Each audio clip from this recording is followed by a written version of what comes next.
Well, now let's turn from geopolitics to our royal correspondent, Panda Forsyth. And Pandora, welcome. President Trump recently said that Sir Keir Starmer is no Winston Churchill, but I must say, I think Britain have got a little bit of an ace up their sleeve, and that's the royal family. Trump's always been a big admirer of them. With rumours that William and Catherine could visit the US around the World Cup, could the royals help bring a bit of sparkle back into the US-UK relationship? Absolutely. One thing we know about Trump for many years, he's admired the royal family even before he stepped into the world of politics. And even more so now that he is in the White House. This is so special. I mean, it is a bit of a cliche talking about that special relationship, but the UK needs it more than ever. It was only a few hours ago that Trump sort of was slamming our Prime Minister again. But of course, this is the issue with the royal family. They can't really go too far over the line into the world of politics and give their personal opinions.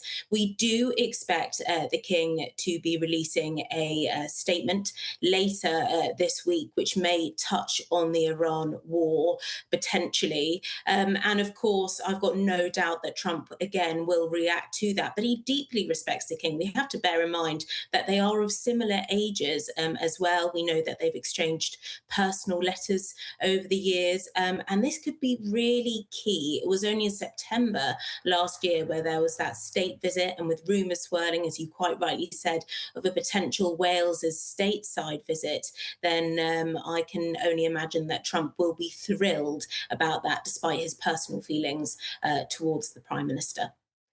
Now, there are reports that Prince William and Princess Catherine are keeping some distance from Princess Beatrix and Eugenie because of the reputational damage that's surrounding Prince Andrew.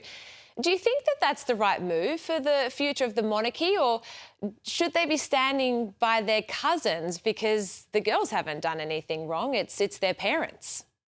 Yeah, there's plenty of speculation, and you've got no really evidence behind them stopping any contact with Beatrice and Eugenie here. So it's all speculation. However, it does not surprise me if this is the case. Of course, the Waleses are well aware of the current news agenda surrounding Andrew, and they do not want to be any part of it. And unfortunately, for both Beatrice and Eugenie, that is, of course, their father, and that's the fact of the matter.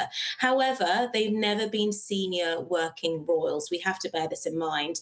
They have never worked directly under our current monarch, or in fact, even the late Queen. Of course, their parents have been far more prevalent in public life before, of course, they've stepped away for various reasons and been pushed away, quite frankly, booted out of his own home, Andrew most recently.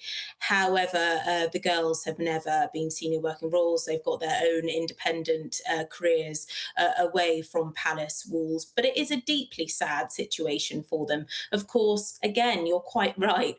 They are not their father or their mother, to be quite frank, and they've got their own adult lives. But unfortunately for them, they can't get away from the fact of the matter that that is their parents. And of course, for the longevity of the monarchy, the Waleses do need to be very clear on their stance towards Andrew and anyone who's associated with him at the moment.